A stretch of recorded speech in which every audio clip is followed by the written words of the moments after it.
नमस्कार दोस्तों, आज मैं आपको ऋषि पंचमी व्रत में सुनी जाने वाली 7 कहानी सुनाने जा रही हूँ। प्रेम से बोली सप्तऋषियों की जय हो। सतयुग में विदर्भ नगरी में सेनजीत नाम के ऋषियों के समान राजा थे, जिनके राज्य में एक किसान सुमित्र व उसकी पत्नी जयश्री धर्मपरायण जीवन जी रहे थे, जो वर्षा ऋतु में एक समय खेती के काम में जुटे थे। इसी दौरान जयश्री रजस्वला हो गई, पर इसका पता लगने पर भी उसने काम करना जारी रखा। आयु पूरी होने के बाद जब दोनों पति पत्नी की मौत हुई तो जयश्री को कुतिया और सुमित्र को रजस्वला के संपर्क में रहने से बैल की योनि मिली। चूंकि ऋतु दोष के अलावा दोनों का कोई दोष नहीं था, ऐसे में उन्हें अपना पूर्व जन्म याद रहा, जिसके चलते कुतिया व बैल की योनि में भी वे अपने घर में बेटे सुचित्र के यहाँ रहने लगे। सुचित्र भी धर्मात्मा था, जिसने एक बार अपने पिता के श्राद्ध भर ब्राह्मणों को भोजन पर आमंत्रित किया। इसी दौरान जब उसकी स्त्री किसी काम से रसोई से बाहर गई तो पीछे से एक सांप ने रसोई की खीर के बर्तन में विष बमन कर दिया, जिसे कुतिया ने देख लिया। ऐसे में पुत्र को ब्रह्म हत्या के पाप से बचाने के लिए उसने भी उस बर्तन में मुंह डाल दिया, जिसे देख सुचित्र की पत्नी चंद्रवती ने गुस्से में चूल्हे से जलती लकड़ी निकालकर कुतिया को मारना शुरू कर दिया और उसके लिए हमेशा रखने वाला जूठन भी उसे ना देकर बाहर फेंक दिया। इसके बाद नए सिरे से खाना बनाकर ब्राह्मणों को खिलाया। इसके बाद जब रात को भूख लगी तो कुतिया बिलखती हुई बैल बने पति के पास गई। वहां उसने दिन का सारा वृतांत बताया। तब बैल बना पति बोला, हे भद्रे, तेरे पापों के कारण तो मैं भी इस योनि में हूँ। बोझा ढोते ढोते मेरी भी कमर टूट गई है। खेत में दिन भर हल में जूता रहने पर उसे भी पुत्र ने भोजन नहीं दिया, उसे मारा भी। इस तरह उसने मेरा श्राद्ध भी निष्फल कर दिया। दोनों यह बात कर रहे थे, तभी उसके पुत्र ने भी वहां पहुंचकर उनकी बातें सुन ली, जिसके बाद पश्चाताप करते हुए उसने उन दोनों को भरपेट भोजन कराया और उनके दुख से दुखी होकर वन में चला गया, जहां जाकर उसने ऋषि मुनियों से अपने माता व पिता की कुतिया व बैल योनि से छुटकारे की बात पूछी। तब सर्वतमा ऋषि ने पत्नी सहित ऋषि पंचमी के व्रत को उसका उपाय बताया। उन्होंने कहा कि भाद्रपद महीने की शुक्ल पंचमी को मुख शुद्ध करके मध्याह्न में नदी के पवित्र जल में स्नान कर एक रेशमी कपड़े पहनकर अरुधंती सहित सप्त ऋषियों का पूजन करना, इससे दोनों की मुक्ति हो जाएगी। विधि पूर्वक उसने ऋषि पंचमी का व्रत किया, जिसके पुण्य से उसके माता पिता दोनों को पशु योनि से मुक्ति मिल गई। मान्यता है कि जो महिलाएं श्रद्धा पूर्वक ऋषि पंचमी का व्रत करती हैं, वह सारे भौतिक सुखों को प्राप्त कर अंत में मुक्ति को प्राप्त करती हैं। प्रेम से बोले सप्तऋषियों की जय हो। दूसरी पौराणिक कथा के अनुसार सीतासौ नाम के एक राजा ने एक बार ब्रह्मा जी से पूछा, पितामह, सब व्रतों में श्रेष्ठ और तुरंत फलदायक व्रत कौन सा है? उन्होंने बताया कि ऋषि पंचमी का व्रत सब व्रतों में श्रेष्ठ और पापों का विनाश करने वाला है। ब्रह्मा जी ने कहा, विदर्भ देश में एक उत्तक नामक सदाचारी ब्राह्मण रहता था। उसकी पत्नी सुशीला बड़ी पतिव्रता थी। उसके एक पुत्र एवं एक पुत्री थी। उसकी पुत्री विवाह उपरांत विधवा हो गई। दुखी ब्राह्मण दंपत्ति कन्या सहित गंगा तट पर कुटिया बनाकर रहने लगे। उत्तक को समाज में ज्ञात हुआ कि उसकी पुत्री पूर्व जन्म में रजस्वला होने पर भी बर्तनों को छू लेती थी। इससे इसके शरीर में कीड़े पड़ गए थे। धर्मशास्त्रों की मान्यता है कि रजस्वला स्त्री पहले दिन चंडालिनी, दूसरे दिन ब्रह्मघातनी तथा तीसरे दिन धोबन के समान अपवित्र होती हैं। वह चौथे दिन स्नान करके शुद्ध होती हैं। यदि यह शुद्ध मन से ऋषि पंचमी का व्रत करे तो यह पाप मुक्त हो सकती है। पिता की आज्ञा से उसकी पुत्री ने विधि पूर्वक ऋषि पंचमी का व्रत एवं पूजन किया। व्रत के प्रभाव से वह सारे दुखों से मुक्त हो गई। अगले जन्म में उसे अटल सौभाग्य सहित अच्छे सुखों का भोग मिला। प्रेम से बोले सप्तऋषियों की जय हो। अब सुनते हैं हर व्रत में सुनी जाने वाली तुलसी माता की कथा। प्रेम से बोले तुलसी माता की जय हो। एक समय की बात है, एक गांव में एक ब्राह्मण और ब्राह्मणी रहते थे। उनके कोई भी संतान न थी। ब्राह्मण नित्य नियम से सुबह नदी में स्नान करने जाते और घर आकर पूजा पाठ करते थे। एक दिन ब्राह्मण नदी स्नान करने के बाद जाने लगा तो पीछे से किसी ने आवाज दी, बाबा मैं भी आऊं। उस ब्राह्मण ने पीछे मुड़कर देखा पर वहाँ कोई नहीं था। फिर से चले तो फिर से आवाज आई, बाबा मैं भी चलूं।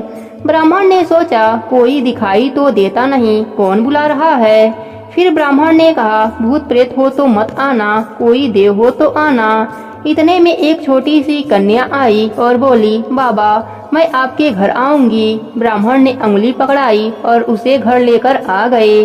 घर आने पर उसकी स्त्री बोली, यह कन्या किसकी है? वह कन्या बोली, माँ मैं तेरी हूँ। ब्राह्मणी ने ब्राह्मण से पूछा, क्या बात है? ब्राह्मण ने सारी बात बताई। उन दोनों ने उसे बेटी कहकर पुकारा। वह दोनों पति पत्नी खुश हुए और बोले, इसका क्या नाम रखें? ब्राह्मण बोला, इसका नाम तुलसी रख देते हैं, यह हमारे आंगन की तुलसी है। अब तुलसी खेलने कूदने लगी। माता पिता भी उसे बड़ा ही प्रेम करते थे। वह बड़ी हुई तो माता पिता उसकी शादी की चिंता करने लगे। तब तुलसी बोली, मेरी चिंता आप मत करो, मुझे तो स्वयं भगवान श्री हरि लेने आएंगे, आप लोग तैयारियां करो। शादी का मुहूर्त निकला। कार्तिक शुक्ल एकादशी के दिन तुलसी जी का विवाह शालिग्राम जी के साथ हो गया। जब तुलसी जाने लगी, उसके माता पिता रोने लगे, बेटी हम तुम्हें कहाँ लेने आएंगे? तब तुलसी ने कहा, माता पिता आप मेरी चिंता मत करना, मेरा ससुराल द्वारिका धाम है, आप जब याद करोगे तो मैं आ जाऊंगी। आप अपने आंगन में तुलसी लगाना, उससे मन को शांति मिलेगी। आंगन की तुलसी को आप सदा ही हरा रखना, उसकी पूजा अर्चना करते रहना। इतना कहकर तुलसी विदा हो गयी। ब्राह्मण ब्राह्मणी अपने आंगन की तुलसी की पूजा अर्चना करने लगे। कुछ दिनों के बाद ब्राह्मण ब्राह्मणी की मृत्यु हो गई। उन्हें लेने विष्णु लोक का विमान आया और वह दोनों ब्राह्मण ब्राह्मणी बैकुंठ धाम को चले गए। हे तुलसी माता, जैसे आपने ब्राह्मण और ब्राह्मणी पर अपनी कृपा करी, वैसे ही अपने सभी भक्तों पर अपनी कृपा बनाए रखना। कहानी अधूरी हो तो पूरी करना, पूरी हो तो मान रखना। प्रेम से बोलिए तुलसी माता की जय हो। एक समय की बात है, एक गांव में एक पति पत्नी रहते थे। उनके 2 बेटे और एक बेटी थी। बड़ा होने पर दोनों बेटों का विवाह हो गया। बड़ी वाली बहू बहुत ही घमंडी थी और अपने में ही मगन रहती थी। सास ससुर की बिल्कुल सेवा नहीं करती। छोटी वाली बहू बहुत ही शांत स्वभाव की थी। सास ससुर की हमेशा सेवा करती, साथ ही सुबह उठती, तुलसी सींचती, दिया लगाती और कथा कहानी कहती। उसका पति कुछ भी नहीं कमाता, बड़ा वाला बेटा कमाता और उसी के पैसों से घर का खर्चा चलता था। एक बार बड़ी बहू ने सोचा, ससुर जी भी बूढ़े हो गए, देवर भी कुछ नहीं कमाता, मेरे पति ही अकेले कमाते हैं और पूरे घर का खर्चा चलाते हैं। मैं ऐसा क्यों करूं? मैं भी अपने पति का कमाई खर्च नहीं करने दूंगी। बड़ी बहू अपने सास ससुर से कहने लगी, मैं अलग रहना चाहती हूँ। देवर जी भी नहीं कमाते और आप बूढ़े हो गए, मेरे पति की कमाई से ही पूरे घर का खर्चा चलता है, इसलिए मैं अलग रहना चाहती हूँ। बड़ी बहू ने घर का बंटवारा कर दिया। घर का जो भी अच्छा सामान था वह अपने हिस्से में ले लिया और जो भी टूटा फूटा सामान था वह छोटी बहू के हिस्से में दे दिया। सास ससुर और ननद को भी छोटी बहू के हिस्से में दे दिया। पक्के मकान का अच्छा वाला हिस्सा ले लिया और टूटा फूटा हिस्सा छोटी बहू को दे दिया। छोटी बहू बोली, मैं आपके बंटवारे से सहमत हूँ, बस एक मेहरबानी और कर दीजिए। आपके हिस्से में जो तुलसी का पौधा लगा है या तो मुझे दे दीजिए, नहीं तो वहाँ पर आकर रोजाना पूजा करने की अनुमति दे दीजिए।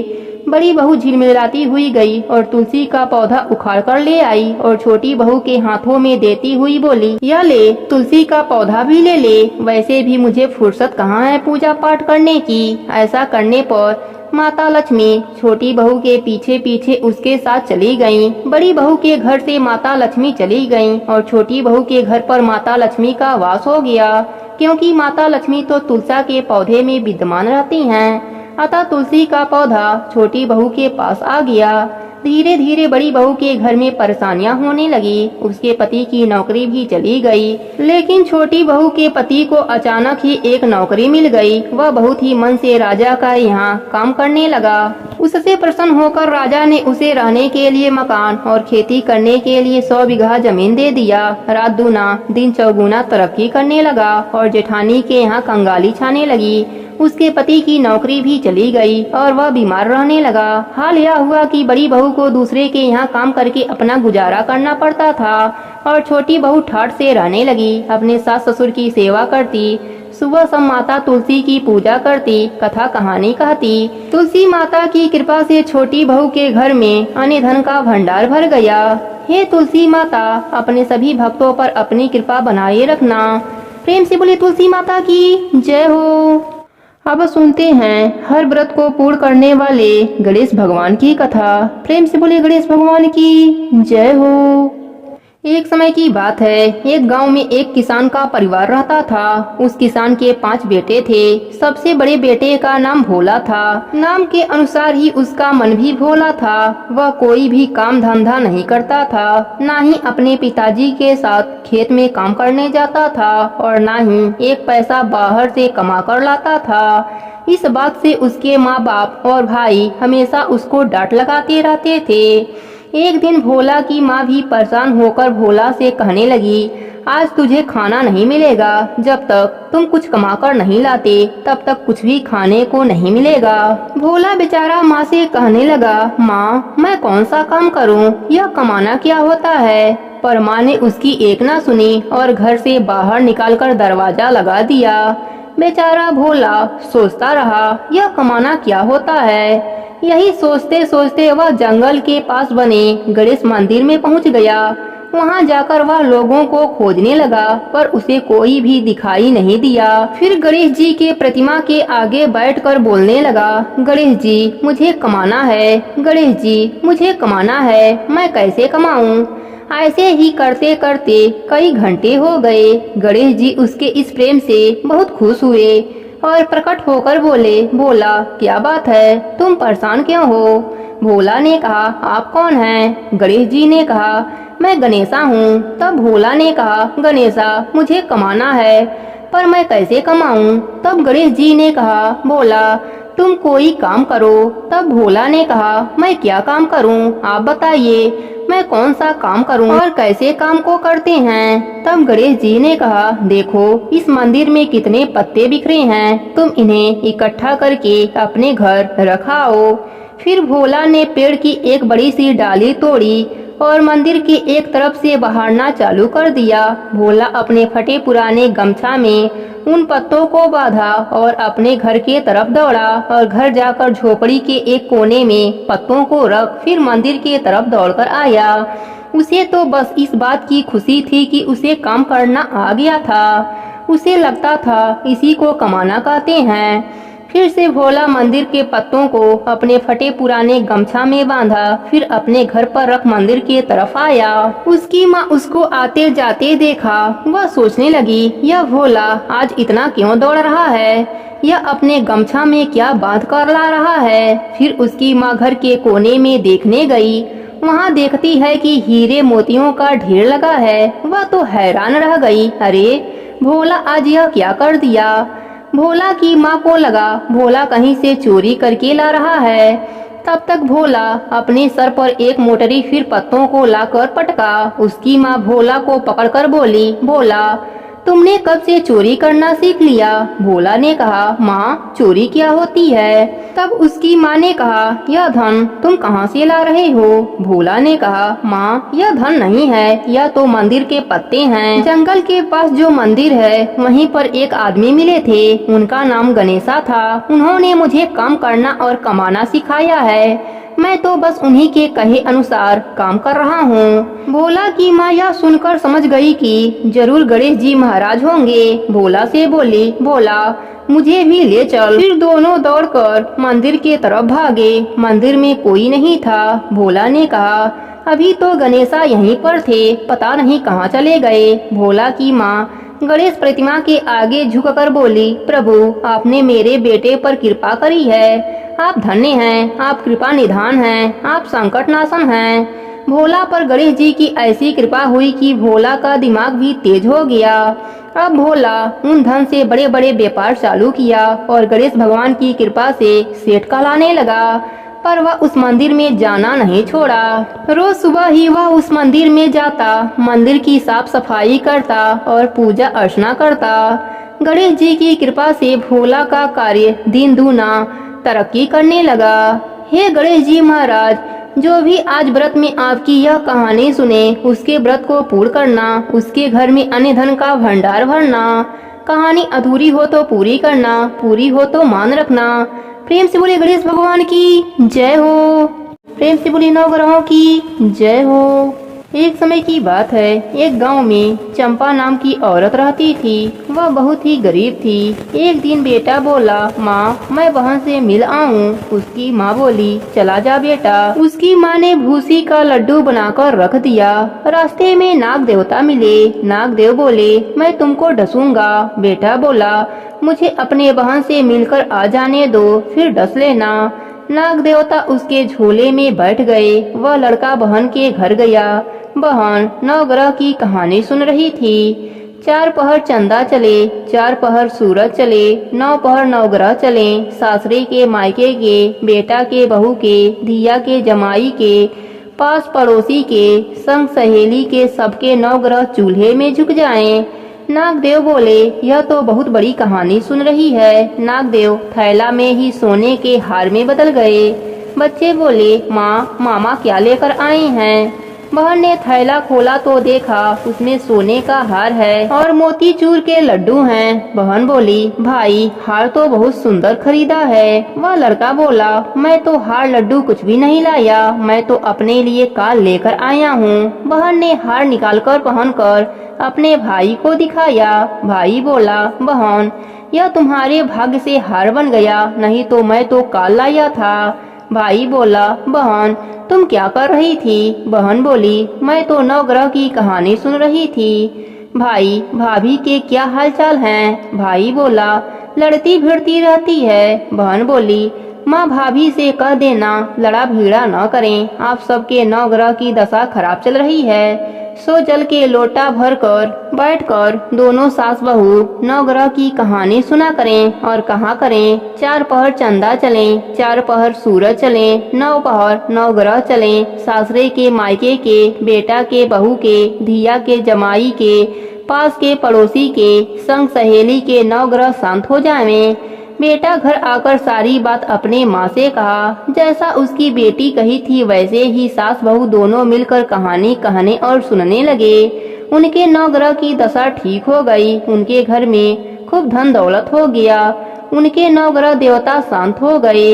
हे नवग्रह देवता, जैसा उनका घर खुशियों से भर दिया, वैसे ही कहानी कहने वाले, सुनने वाले और हुंकारा भरने वाले के भी घर में खुशियाँ भर देना। प्रेम से बोलिए नवग्रह देवता की जय हो। एक समय की बात है, एक नगर में एक राजा रहता था। वह राजा सत्यवादी, न्यायप्रिय, अपने प्रजा के सुख दुख का ध्यान रखने वाला था। वह राजा अपने राज्य में यह घोषणा करवा रखी थी कि दूर दराज से जो भी व्यापारी उसके राज्य में सामान बेचने आए और उनका सामान न बिके तो राजा स्वयं उनका सामान खरीद लेगा। राजा के इस बात से आने वाले व्यापारी बहुत खुश थे। जब भी किसी व्यापारी का कोई सामान नहीं बिकता तो राजा के कर्मचारी उचित मूल्य देकर सारा सामान खरीद लेते। एक दिन की बात है, एक लोहार लोहे की बनी मूर्तियां बाजार में लेकर बेचने के लिए आया। उसकी सब मूर्तियां बिक गईं, बस एक शनिदेव जी की मूर्ति रह गई। शाम तक उस मूर्ति का कोई भी खरीदार नहीं आया। संध्या के समय राजा के कर्मचारी आए और मूर्ति खरीदकर राजा के पास ले गए। राजा ने मूर्ति को आदर के साथ रख लिया। शनिदेव के घर में आ जाने से राजा के महल में निवास करने वाले सब देवता नाराज हो गए। रात हो गई। राजा अपने कक्ष में सोने के लिए जा रहे थे। तभी उन्होंने देखा कि एक तेजस्वी स्त्री महल से बाहर जा रही हैं। राजा ने उनसे पूछा, आप कौन हो और कहाँ जा रही हैं? वह बोली, मैं लक्ष्मी हूँ। अब तुम्हारे महल में शनि का वास है, इसलिए मैं यहाँ नहीं रह सकती, मैं जा रही हूँ। राजा ने लक्ष्मी जी को प्रणाम किया और जाने से नहीं रोका। कुछ समय बाद एक देव पुरुष बाहर की ओर जाते हुए दिखाई दिए। उनसे भी राजा ने पूछा, आप कौन हो? उन्होंने कहा, मैं वैभव हूँ और सदा लक्ष्मी जी के साथ रहता हूँ। जब लक्ष्मी जी चली गई तो मैं भी यहाँ नहीं रह सकता। वह भी चले गए। राजा ने उन्हें भी नहीं रोका। इसी प्रकार धीरे धीरे धर्म, धैर्य, क्षमा आदि सभी देव एक एक करके चले गए। राजा ने किसी को भी रोकने का प्रयास नहीं किया। अंत में जब सत्य ने कहा कि मैं भी जा रहा हूँ, जहाँ लक्ष्मी, वैभव, धर्म, धैर्य, क्षमा का वास नहीं, तो मैं भी एक क्षण यहाँ नहीं रुक सकता। तब राजा सत्यदेव के पैरों में गिर पड़े और बोला, महाराज, आप कैसे जा सकते हैं? आपके बल पर ही मैंने लक्ष्मी, वैभव, धर्म, धैर्य, क्षमा आदि सबको जाने दिया। क्योंकि सत्य के बल पर ही मैंने उन्हें जाने को कहा। मैं आपको नहीं छोड़ूंगा। राजा का इतना आग्रह देखकर सत्य रुक गए। महल के बाहर खड़े सभी देव सत्य की राह देख रहे थे। उन्हें न आता देख धर्म बोले, मैं सत्य के बिना नहीं रह सकता, मैं वापस जा रहा हूँ। धर्म के पीछे पीछे धैर्य, क्षमा, वैभव एवं लक्ष्मी जी सभी लौट आए तथा राजा से कहने लगे कि तुम्हारे सत्य प्रेम के कारण ही हमें लौटना पड़ा। तुम जैसा दुखी नहीं रह सकता। सत्य के कारण लक्ष्मी जी और शनि जी भी एक साथ रहने लगे। इसलिए मनुष्य को सत्य के मार्ग पर रहना चाहिए। सत्य का मार्ग कठिन जरूर है, पर सत्य पर चलने वाले व्यक्ति को हमेशा विजय ही मिलता है। प्रेम से बोले लक्ष्मी माता की जय हो। प्रेम से बोले सप्त ऋषियों की जय हो। तमेव माता च पिता तमेव बंधु च सखा तमेव विद्या द्रविड़ं तमेव सर्वं मम देव देव। जय जय ऋषि राजा प्रभु, जय जय ऋषि राजा। देव समाज हित मौने, देव समाज हित मौने, कृत सुर गया काजा। जय जय ऋषि राजा प्रभु, जय जय ऋषि राजा। जय द्वादनाथ वरं भारद्वाज भूतं, स्वामी भारद्वाज भूतं। जय श्रृंगी पराशर, जय श्रृंगी पराशर, अगस्त्य मुनि सत्तम। जय जय ऋषि राजा प्रभु, जय जय ऋषि राजा। वशिष्ठ विश्वामित्र गिरियात्री, जय जय स्वामी गिरियात्री। कश्यप भृंगु प्रभृति जैसे, कश्यप भृंगु प्रभृति जैसे। जय त्रिपुर संजय, जय जय ऋषि राजा प्रभु, जय जय ऋषि राजा। वेद मंत्र धष्टांबर सबका भला किया, स्वामी सबका भला किया। सब जानता तो तुमने, सब जानता को तुमने वैदिक ज्ञान दिया। जय जय ऋषि राजा प्रभु, जय जय ऋषि राजा। सब ब्राह्मण जानता कि मूल पुरुष स्वामी, स्वामी मूल पुरुष स्वामी। ऋषि संतति हमको ज्ञानी, ओ सतपथ ज्ञानी। जय जय ऋषि राजा प्रभु, जय जय ऋषि राजा। हम में प्रभु आसक्ति आप सब गृह भर दो, स्वामी आप सब गृह भर दो। शिक्षित सारे नर हो, शिक्षित सारे नर हो, या हमको वर दो। जय जय ऋषि राजा प्रभु, जय जय ऋषि राजा। शीश जटा शुभ सोहे श्रृंग एक धरता, सकल शास्त्र के वेत्ता हम सब के करता। जय जय ऋषि राजा प्रभु, जय जय ऋषि राजा। सबे बालक हम तेरे, तुम सबके स्वामी। शरण गहेंगे तुम्हारी ऋषि तब अनुगामी। जय जय ऋषि राजा प्रभु, जय जय ऋषि राजा। विनय हमारी तुमसे सब पर कृपा करो, विद्या बुद्धि बढ़ाओ उज्ज्वल भाव करो। जय जय ऋषि राजा प्रभु, जय जय ऋषि राजा।